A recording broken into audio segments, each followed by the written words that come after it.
আপনারা দেখছেন একুশে টেলিভিশন।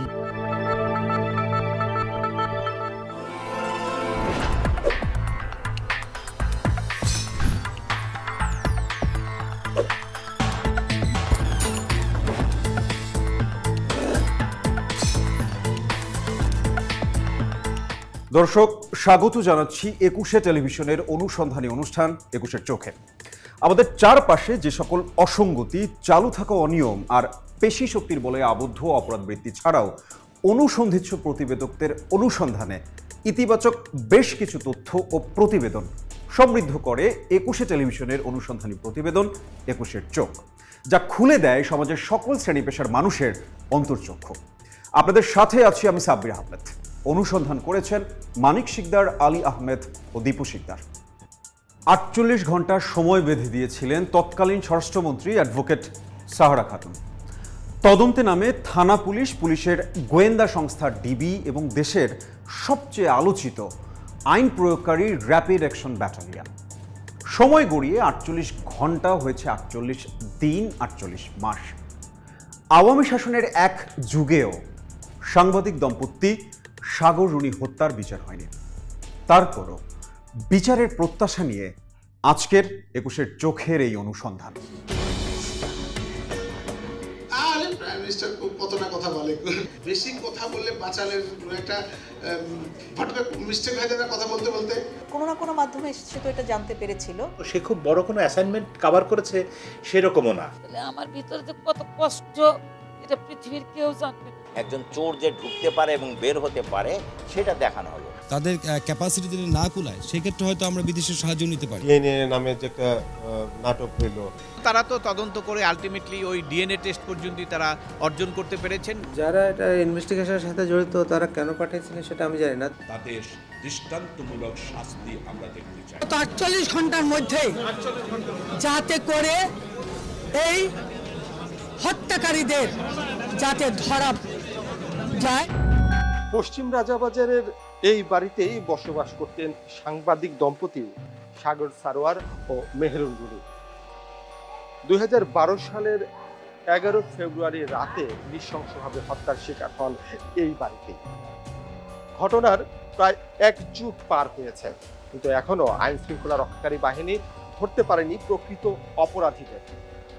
এই বিচার কবে শুরু হবে, কবে আসলে প্রকৃত অপরাধীদের ধরা হবে, তা নিয়ে দেশ জুড়ে এক যুগ ধরে এই প্রশ্নের উত্তর খুঁজে বেড়াচ্ছেন আমরা যারা সাংবাদিক আছি তারা সহ সারা দেশের মানুষ। সাংবাদিক দম্পতি হত্যার পর দেশ জুড়ে আলোড়ন সৃষ্টি হয়। যে রাতে সাগর রুনিকে হত্যা করা হয় তখন তাদের একমাত্র সন্তান মেঘের বয়স ছিল মাত্র ৬ বছর। স্মৃতি বিস্মৃতির দোলাচলে গত ১২ বছর অসংখ্য টেলিভিশন পত্রিকার সাংবাদিকদের মুখোমুখি হয়েছে সে। মেঘ এখন ১৮ বছরের তরুণ। যত মনে আছে সব মনে দেখি যে আমার মুখের উপর হচ্ছে একটা চাদর ছিল, একটা উপরে চাদরের পাশে একটু দুই সাইডে দুই ফাঁকা ছিল। পরে আমি ডান সাইডের দিকে তাকাই দেখি কি জানি ব্যাগ ফেলেছে, একটু চোখ খুলছে, পরে দেখি ব্যাগ ফেলেছে। পরে সবাই দেখি যে দুইটা লোক সামনে অ্যাড্রেস মনে আছে, এটা বলছে যে শুয়ে পড়ে, তারা গুলি করে মেরে ফেলেছে। ১২ বছর পূর্বে সাগর রুনি হত্যার পরদিন রুনির ভাই নৌশের আলম রোমান বাদী হয়ে শেরেবাংলা থানায় একটি মামলা দায়ের করেন। গত ১২ বছর প্রতি বছরই বিচার চেয়ে গেছি, সবসময় বিচার চেয়ে গেছি, যখনই সুযোগ হয়েছে এটা বিচার চেয়েছি। এবং আমাদের আসলে একটাই কথা ছিল সবসময় যে হয় এটার সাথে সরকারের উচ্চ পর্যায়ে কেউ জড়িত, আর সেটা যদি না হয় তাহলে তদন্তকারী যেসব সংস্থা আছে তাদের অদক্ষতা, এবং সেটা যদি হয় সেই ক্ষেত্রেও তাদেরকে আসলে বিচারের আওতায় আনা উচিত। সাগর রুনির মৃত্যুর ঘটনা শুনে সেদিন ভোরে যারা এ বাসায় এসেছিলেন তাদের একজন আমির আলী, রুনির ভাই রোমানের সহকর্মী। আমরা যাওয়ার পরে লিফটে উঠি, উপরে ঢোকার পরে দেখি নৌশের একবার দেখছে, দেখেই চিক করে একটা মাইরি ফুলের উপরে ওয়ালের সাথে হেলান দিয়ে ও কান্না করতেছে, আপা এগুলো কেন করতে গেলা, কেন কি সমস্যা ছিল, এরকম মানে আত্মহত্যা কেন করলো ওই প্রশ্ন করতেছে। আমি এবার নিজে করলাম কি অন্যান্য আলামত দেখতেছে কোথায় কি। ওখানে দেখা যায় মুড়ি বানাই খাইছে, প্লেটে পড়ে আছে জালমুড়ি, এরপরে ডিম পোস্ট করে খাইছে, এটা পড়ে আছে, নুডলস খাইছে, এরকম ওই পাশে টেবিলের উপরে ছিল। ওই রুমের ভিতরে পা একটু দিয়া উকা দিয়ে দেখতে গেলাম, দেখলাম যে না, এটা তো আত্মহত্যা না, এটা মার্ডার হয়েছে। কিভাবে ওই সাগর বাইরে দেখছে পা পিছনে পা হাত পিছনে বাঁধা, পাওটা ওরকম বাঁধার মতো এরকম লাগলো। আর রুনি খাটের উপরে আর সাগর এলো খাটের নিচে ফ্লোরে, দুই সাইডে দুইজন। এবার আমি ওর নওশরের আবার ডাক দিলাম, এই এর তো আত্মহত্যা না, তো মার্ডার হয়েছে। হত্যা মামলা দায়েরের পর সে সময়ের স্বরাষ্ট্রমন্ত্রী সরকারের ঊর্ধ্বতন কর্তারা জোরালো কণ্ঠে অপরাধীদের দ্রুত আইনের আওতায় আনার ঘোষণা দেন। অন্তত 48 ঘন্টার মধ্যে যাতে করে এই হত্যাকারীদের যাতে ধরা যায়। 48 ঘন্টা পেরিয়ে এক যুগ পার হয়ে গেলেও এখনো মামলার বিচারই শুরু করা যায়নি। এই হত্যাকাণ্ডের তদন্ত প্রতিবেদন সঠিক সময় জমা দিতে আদালত নির্দেশ দিলেও তদন্তকারী কর্মকর্তারা তা করতে ব্যর্থ হয়েছেন। 2012 সালের 12 ফেব্রুয়ারি থেকে 15 ফেব্রুয়ারি মামলাটি তদন্ত করে শেরেবাংলা থানা পুলিশ। 2012 সালের 16 ফেব্রুয়ারি থেকে 18 এপ্রিল পর্যন্ত মামলা তদন্ত করে পুলিশের ডিটেকটিভ ব্রাঞ্চ। 2012 সালের 19 এপ্রিল থেকে মামলার তদন্তের দায় বর্তায় র্যাবের উপর। র্যাব দায়িত্ব নেওয়ার পর সাগররুনির মরদেহ কবর থেকে পুনরায় ময়নাতদন্ত ও ভিসেরা পরীক্ষা করা হয়। বেশ কয়েকজন গ্রেফতার হলেও তদন্ত খুব একটা এগোয়নি। এখন পর্যন্ত 113 বার আদালতে তারিখ দেয়া হয়। সময় বৃদ্ধি করা হলেও সফল হতে পারেনি আইনশৃঙ্খলা বাহিনীর সদস্যরা। সাগররুনি হত্যা তদন্তকারী কর্মকর্তারাও এখন মিডিয়ায় কথা বলতেও রাজি হন না। তবে একজনের সাথে কথা হয় ফোনে। সাগররুনি হত্যা মামলার ওই প্রসঙ্গ অসুবিধা নেই, আপনি জাস্ট 3-4 দিন পরে হইলে আমি একটু হই, আমি মানে অসুস্থ আর কি। 3-4 দিন পরে না? জানতে চাচ্ছি যে মানে সর্বশেষ কোনো অগ্রগতি আছে কিনা আপনার? অগ্রগতি বলতে আসলে ভাই অগ্রগতি আছে তাও না, নাই তাও না, মানে আসলে আন্ডার ইনভেস্টিগেশন। সাগররুনি হত্যার বিচার চাইতে চাইতে ক্লান্ত সাগর সারোয়ারের মা সালেহা মনির। আমার ছেলে, একটা ছেলে কি করে ভুলি আমি? আমার ভিতরে যে কত কষ্ট এটা পৃথিবীর কেউ জানবে না, এক আল্লাহ ছাড়া। ওই আল্লাহকে বলি, একা একাই নামাজ পড়ি, আল্লাহকে বলি। জীবদ্দশায় সন্তান হত্যার বিচার দেখতে পারবেন কিনা তা নিয়েও সন্দিহান তিনি। আমি তো বিচার চাইবো, আমি মৃত্যুর আগ পর্যন্ত বিচার চাইবো। আমি এ পর্যন্ত আমার ছেলের কবরস্থানে যাইনি, এ পর্যন্ত যাইনি। আর রুনির মা বিচারের অপেক্ষা করতে করতে পরপারে চলে গেছেন। তিনি 2022 সালের 5 জানুয়ারি মারা যান।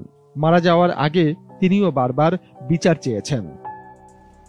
দর্শক, এই হত্যাকাণ্ডের পর সাংবাদিকদের কি ভূমিকা ছিল সেই বিষয়ে জানবো বিরতির পর। সঙ্গেই থাকুন।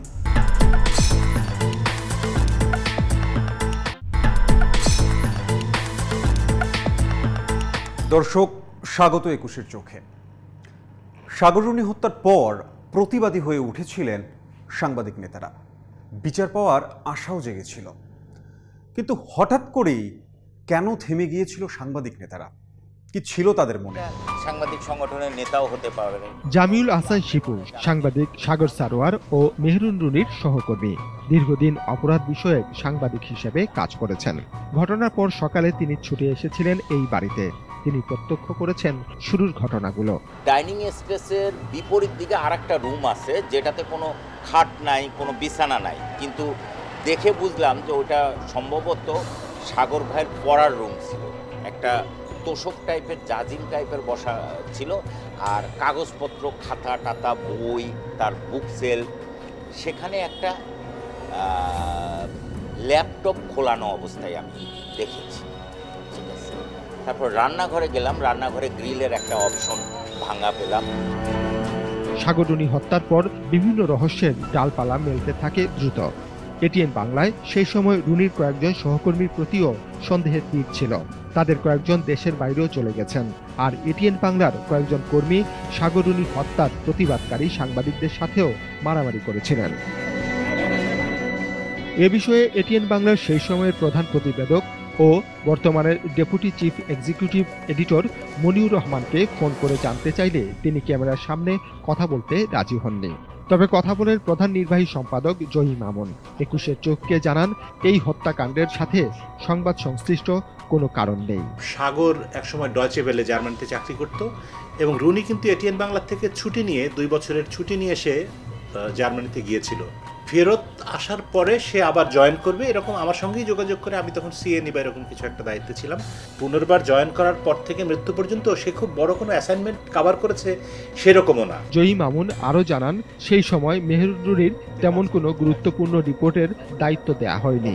আর সে যে কোনো রিপোর্ট করেছে এরকম তো কোনো অভিযোগ, এরকম কোনো ঘটনা প্র্যাকটিক্যালি নাই। সোশ্যাল মিডিয়ায় যেটা আছে সেটা একেবারেই কাল্পনিক।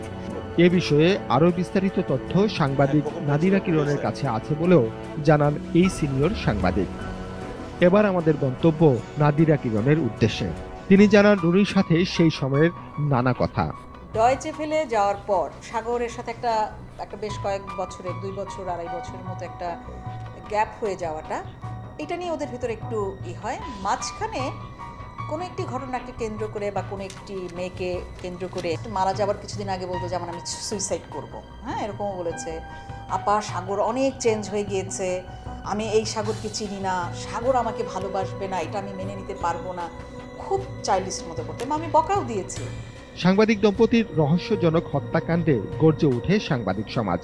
প্রেস ক্লাব, বিএফইউজে, ডিইউজে, ডিআরইউ সহ বিভিন্ন সাংবাদিক সংগঠনের নেতৃত্বে সাগর রুনি হত্যার বিচারের দাবি জানানো হয়। তাদের তদন্ত শেষ করে অবিলম্বে একটি দ্রুত বিচার আদালতে তাদের বিচার সম্পন্ন করে তাদের দৃষ্টান্তমূলক শাস্তি আমরা দেখতে চাই। সাগর রুনি হত্যাকারীদের সঙ্গে বিশ্বাসঘাতকতা করেন 48 ঘন্টার আলটিমেটাম দিয়ে হত্যাকারীদের ধরতে ব্যর্থ হওয়া আপত্তিজনক মন্তব্যের কারণে সেই সময়ের স্বরাষ্ট্রমন্ত্রীকেও সরিয়ে নেওয়া হয় সাংবাদিকদের দাবির মুখে। আন্দোলনে সক্রিয় ছিলেন সাংবাদিক নেতা ইকবাল সুবহান চৌধুরী, মঞ্জুরুল আহসান বুলবুল, শাবান মাহমুদ, ওমর ফারুক, রুহুল আমিন গাজী সহ অনেকেই। কিন্তু হঠাৎ করেই তুঙ্গে থাকা আন্দোলন ধীরে ধীরে মন্থর হতে থাকে। আন্দোলনের নেতৃত্বে থাকা সাংবাদিক নেতা ইকবাল সুবহান চৌধুরীকে প্রধানমন্ত্রীর তথ্য উপদেষ্টা হিসেবে নিয়োগ দেয়া হয় টেলিভিশনের লাইসেন্স। মঞ্জুরুল আহসান বুলবুলকে এটিএন বাংলার চিফ এডিটর হিসেবে নিয়োগ করা হয়। এরপর 21 টেলিভিশন অ্যাসালম গ্রুপ দখল করলে তাকে করা হয় প্রধান নির্বাহী কর্মকর্তা। পরে তাকে টেলিভিশনের লাইসেন্সও দেয়া হয়। শাবান মাহমুদকে নিয়োগ দেয়া হয় দিল্লির বাংলাদেশ দূতাবাসের প্রেস মিনিস্টার হিসেবে। ওমর ফারুককে দেয়া হয় নানা সুবিধা। সরকারের প্রতি এত অনুগত হয়ে গিয়েছিল যে তারা সরকারকে টিকিয়ে রাখাই যেন তাদের সাংবাদিকতার মূল কাজ। আসলে তা না। আপনি ফলো করুন প্রধানমন্ত্রীর প্রেস কনফারেন্সটি কেমন হতো। সারা দেশে সাংবাদিকদের মান ক্ষুণ্ণ করেছে এবং জনমনে এখনো ধারণা যে সাংবাদিকরা যদি ঐক্যবদ্ধ থাকতেন তাহলে সাগর রুনির হত্যাকারীদের বিচার আমরা। সাংবাদিক নেতারা ওই সময় সুযোগ সুবিধা পেয়ে সাগর রুনি হত্যার বিচারের দাবিতে তুঙ্গে থাকা আন্দোলনে পানি ঢেলে দেন বলেও অভিযোগ। আমরা আন্দোলনে কেন পিছিয়ে গেলাম তার আমাদের নেতাদের মধ্যেও কেউ সেই সময়ে সরকারি সুবিধা নেওয়ার জন্য পাওয়ার জন্য সেই সময়ে তারা যখন সরকারে সরাসরি যোগদান করলো তখন আন্দোলনটি স্তীমিত হয়ে গেল। প্রতি বছর 11 ফেব্রুয়ারি সাগর রুনির মৃত্যু দিবসকে কেন্দ্র করে এখনো সাংবাদিকরা কর্মসূচি পালন করলেও সেখানেও নেই প্রাণ। নেতৃবৃন্দ ব্যক্তিগতভাবে এই সাগর রুনির হত্যার বিচারের দাবিতে যে চলমান যে আন্দোলনটি ছিল সেই আন্দোলন থেকে কোনো না কোনো নেতৃবৃন্দ বা কোনো সংগঠনের নেতা হয়তোবা তারা ব্যক্তিগতভাবে কোনো সুযোগ সুবিধা পেতে পারে। সাংবাদিক নেতারা বলছেন সরকারের একটি মহল এই আন্দোলনকে পুঁজি করে নিজেদের আখের গুছিয়ে নিয়েছেন। এই সরকার নিরপেক্ষ সরকার, তারা ইচ্ছে করলে সাগর রুনি হত্যাকারীদের চিহ্নিত করে পারবে এবং কি কারণে এদের হত্যা করা হলো সেটি বোধহয় খুঁজতে, এটি তো রকেট সায়েন্স না। যদি তারা ইচ্ছা করে এই হত্যাকারীদের চিহ্নিত করতে পারবে এবং এদের বিচার আওতায় আনতে পারবে। ব্যক্তিগত স্বার্থের কারণে সাগর রুনির রক্তের সাথেও বেইমানি করা হয়েছে বলে মনে করছেন সাংবাদিকরা। দর্শক, জানলাম ঘটনাও, জেনেছি সাংবাদিকদের ভূমিকাও, কিন্তু তারপরও বিচার কেন বিলম্বিত? বিজ্ঞাপন বিরতির পর ফিরছি সেই বিষয় নিয়ে, সঙ্গেই থাকুন।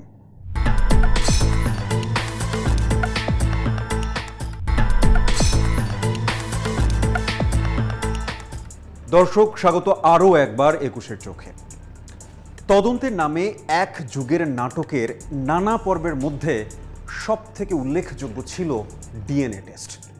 ডিএনএ টেস্ট সহ নানা অজুহাতে সাগর রুনি হত্যা মামলার তদন্তে সময়ক্ষেপণ ছাড়াও হয়েছে অর্থের অপচয়। আরে প্রাইম মিনিস্টার কত না কথা বলে, প্রাইম মিনিস্টার বক্তৃতা শুনছেন না? ওটা বলছে যে আমরা কিন্তু ড্রয়িং রুম পাড়া দেওয়ার দায়িত্ব নিচ্ছি।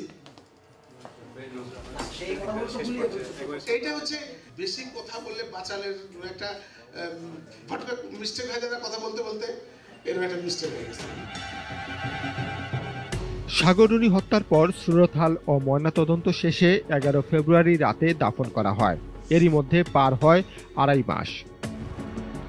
এই মামলায় 8 জনকে গ্রেফতার করা হয়েছে, কিন্তু তাদের কাছ থেকে হত্যার কোনো তথ্য পায়নি পুলিশ। এই 8 জনের মধ্যে 5 জন রফিকুল, বকুল, সাইদ, মিন্টু, অরুণ 2012 সালে মহাখালীর বক্ষব্যাধি হাসপাতালের চিকিৎসক নারায়ণচন্দ্র রায়ের হত্যাকাণ্ডের সঙ্গে জড়িত। পুলিশ ঘটনাকে ভিন্ন খাতে নিতে সাগর রুনি যে বাড়িতে খুন হয়েছে সে বাড়িতে একটি চুরির নাটক সাজায়। সেখানে তারা পেশাদার চোরকে মইয়ের সাহায্যে জানালা দিয়ে 4তলা ফ্ল্যাটে তুলে একটি ভিডিও তৈরি করে তা ছড়িয়ে দেয়। তারা তখন দাবি করে 4 ইঞ্চি বাই 4 ইঞ্চি ফাঁকা গ্রিল দিয়ে চোর ঢুকেছিল। বলা হলো যে চোর এখানে ঢুকেছে, গ্রিল কাটা চোর। তো পাইপ বেয়ে বেয়ে কীভাবে চোর ওই গ্রিল কাটা দিয়ে ঢুকে একজন চোরের গায়ে তেল মাখিয়ে দিয়ে ওই যে 5 জনকে গ্রেপ্তার করা হয়েছিল মহাখালীর ওই চুরি ডাকাতির ঘটনায়, ওদের মধ্যে একজনকে এখানে কারাগার থেকে নিয়ে এসে ঢুকিয়ে মানে রেকি করা হলো এবং দেখানো হলো যে হ্যাঁ এই গ্রিলের ভাঙ্গা অংশ দিয়ে একজন চোর যে ঢুকতে পারে এবং বের হতে পারে সেটা দেখানো হলো। আর এই নাটকের মূল হোতা ছিলেন ডিবির তখনকার এডিসি মশিউর রহমান। পরে পুরস্কার হিসেবে পদোন্নতি পেয়ে এডিশনাল আইজি হন। সরকার পতনের পর তাকে চাকরিচ্যুত করে 8টি হত্যা মামলায় গ্রেপ্তার করা হয়েছে। গ্রেপ্তার দেখানো হয়েছে সাগর রুনির পারিবারিক বন্ধু তানভীর ও বাসা নিরাপত্তা কর্মী পলাশ ও হুমায়ুন কবিরকে। তারা সবাই হাইকোর্ট থেকে জামিন পেয়েছেন। হত্যাকাণ্ডের পর শেরেবাংলানগর থানা পুলিশ এরপর মহানগর গোয়েন্দা শাখা থেকে হাত বদল করে 2012 সালের 19 এপ্রিল তদন্তের দায়িত্ব পায় র্যাপিড অ্যাকশন ব্যাটালিয়ন। দায়িত্ব পেয়েই অধিকতর তদন্তের জন্য পুনরায় ময়নাতদন্তের উদ্যোগ নেয় র্যাব। 2012 সালের 26 অক্টোবর আজিমপুর কবরস্থান থেকে লাশ উত্তোলন করা হয়। লাশ উত্তোলনের পর সেই সময়ে র্যাবের লিগ্যাল অ্যান্ড মিডিয়া উইংয়ের পরিচালক কমান্ডার এম সোহায়েল সাংবাদিকদের জানান, হত্যার আগে তাদের কিছু খাওয়ানো হয়েছিল কিনা সেটা জানার জন্য ভিসেরা রিপোর্ট গুরুত্বপূর্ণ। প্রত্যেকটা জিনিস শুরু থেকে আমরা অত্যন্ত যত্ন সহকারে এবং ধীরে ধীরে চিন্তা ভাবনা করে আমরা কাজ করছি। কনসার্ন সমস্ত বিশেষজ্ঞ যারা আছেন, আমার সাথে যারা আছেন, ওনাদের সাথে আলোচনা করে আমরা করছি। তাদের ক্যাপাসিটি যদি না কুলায় সেক্ষেত্রে হয়তো আমরা বিদেশের সাহায্য নিতে পারি। ঢাকা বিশ্ববিদ্যালয়ের জিন প্রকৌশল ও জীব প্রযুক্তি বিভাগ অধ্যাপক ডক্টর শরীফ আখতারুজ্জামানের নেতৃত্বে সাগর রুনি ডিএনএ টেস্ট করতে চাইলে তা তাদের পছন্দ হয়নি। আসলে তাদের উদ্দেশ্য ছিল সাগর রুনির ডিএনএ টেস্টের নামে অর্থ আত্মসাৎ ও বিদেশ ভ্রমণ। তাই বিপুল পরিমাণ ডলার খরচ করে যুক্তরাষ্ট্রের ল্যাবে পাঠানো হয় ডিএনএ নমুনা। কিন্তু তারও আগে থেকে বাংলাদেশেই প্রতিষ্ঠিত হয়েছে আন্তর্জাতিক মানের national forensic DNA profiling laboratory. Dhaka বিশ্ববিদ্যালয়ের জিন প্রকৌশল ও জীব প্রযুক্তি বিভাগের এই অধ্যাপক ডক্টর শরীফ আখতারুজ্জামানের নেতৃত্বে রানা প্লাজার ঘটনায় পরিচয়হীনদের ডিএনএ পরীক্ষা করা হয়। সেখানে 3 শতাধিক মরদেহ এবং 800-র মতো আত্মীয় স্বজন সহ 1100 জনের ডিএনএ পরীক্ষা সফলভাবে সম্পন্ন হয় মাত্র 50 লাখ টাকায়। কিন্তু র্যাবের তা পছন্দ হয়নি। যেটা বলেছে আমাদের বক্তব্য ছিল যে যেই সুযোগ আমাদের দেশে আছে সেই সুযোগ নেওয়ার জন্য কেন বিদেশে যাওয়া। আমরা একটা স্যাম্পলের জন্য নেই 5000 টাকা করে। 5000 গুণ 25 কত আসে আমি জানি না। সাগর রুনি হত্যাকাণ্ডে 25 জনের নমুনা দেশে পরীক্ষা করা সম্ভব হলেও তা না করে যুক্তরাষ্ট্রে পাঠায় র্যাব। শুধু নমুনা পাঠিয়েই ক্ষান্ত হয়নি তারা। সে সময়ে তদন্ত কর্মকর্তা সহ 4 জনের একটি টিম তদন্তের অজুহাতে 2 বার আমেরিকায় প্রবন্ধ ভ্রমণ করেন।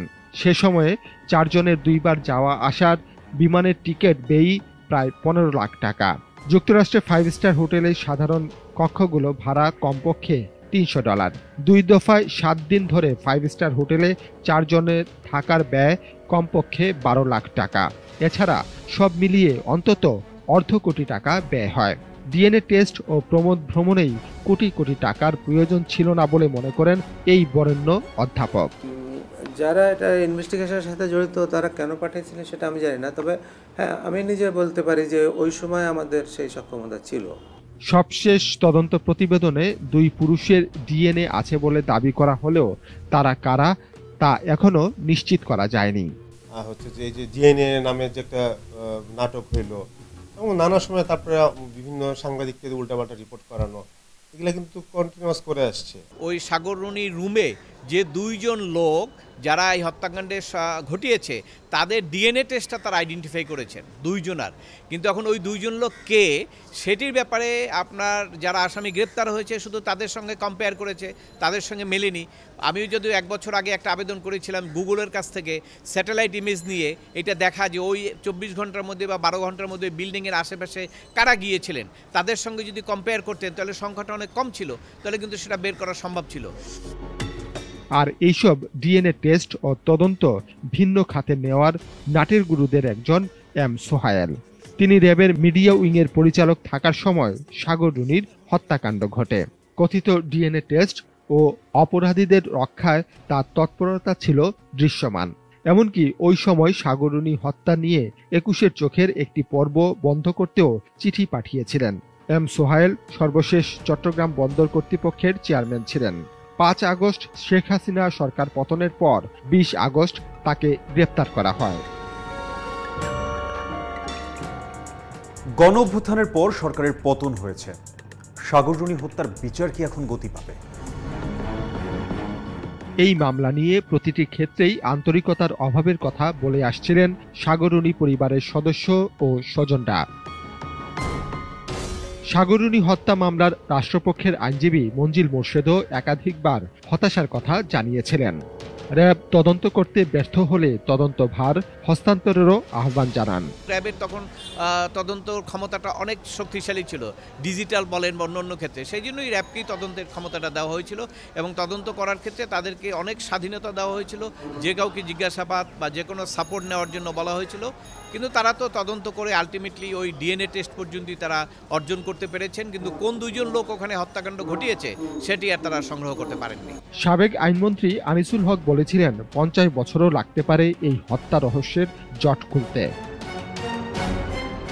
তদন্তের নামে সময়ক্ষেপণ ছিল র্যাবের নিয়মিত কাজ।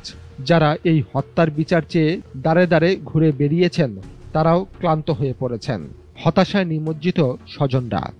অন্তর্বর্তী সরকারের কাছে একটাই দাবি আমার, যে ওনারা যেন সুষ্ঠুভাবে সুন্দরভাবে এবং সত্য ওনারা বের করবেন। গত 5 আগস্ট গণ অভ্যুত্থানে আওয়ামী লীগ সরকার পতনের পর এবার সাগররুনি হত্যা মামলার অগ্রগতি নিয়ে আশায় বুক বাঁধেন পরিবারের সদস্যরা। যারা সুষ্ঠু তদন্তের মাধ্যমে প্রকৃত যারা খুনি তাদের বিচারে আয়ত আনা হোক, এইটার নামে মানে আর কোনো নাটক দেখতে চাই না। আমরা চাই না যে এটার মাধ্যমে দ্বারা আর কোনো মানুষ ক্ষতিগ্রস্ত হোক, কারণ অনেকের আসলে এটার নাটক সাজাতে গিয়ে অনেক মানুষই ক্ষতিগ্রস্ত হয়েছে। পরিবার থেকে বাদীপক্ষের আইনজীবী হিসেবে অ্যাডভোকেট শিশির মনিরকে নিযুক্ত করা হয়েছে। শিশির মনির জানান, এই মামলা নিয়ে রাষ্ট্রপক্ষের অবহেলা স্পষ্ট ছিল। যে 12 বছর পরে এভিডেন্স যদি ডেস্ট্রয় হয়ে গিয়ে থাকে তাহলে এটাই আছে একমাত্র এখানে ব্যারিয়ার। যারা এই বাধার সৃষ্টি করেছে, অবস্ট্রাকশন ক্রিয়েট করেছে, তারা তো একটা বড় সময় পার করে ফেলতে পেরেছে। এই অর্থে তারা সফল হয়েছে। ইমিডিয়েটলি যে এভিডেন্স পাওয়া যায় 10 বছর 12 বছর পরে তো একই ধরনের এভিডেন্স পাওয়া যায় না। তারপরেও বাংলাদেশেও ইতিহাস আছে, ইন্ডিয়াতে আছে, পাকিস্তানে, শ্রীলঙ্কায় আছে, ইউরোপে, আমেরিকায় আছে। 50 বছর পরেও ক্রিমিনাল আইডেন্টিফাই হয়েছে। দেখা যাক, it is an exceptional case. এই এক্সেপশনটাকে কতটুকু রিয়েলিটিতে আনা যায়। স্বরাষ্ট্র মন্ত্রণালয়কে তদন্ত প্রতিবেদন দিতে 6 মাসের সময় বেঁধে দিয়েছে হাইকোর্ট।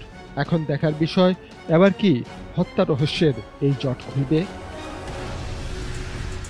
সাগররুনি হত্যার পর পেরিয়েছে 1 যুগ। এই সময়ে সবাই প্রত্যক্ষ করেছে বিচারের নামে আওয়ামী লীগ সরকারের ভেলকিবাজি, আইন শৃঙ্খলা রক্ষাকারী বাহিনীর টালবাহানা।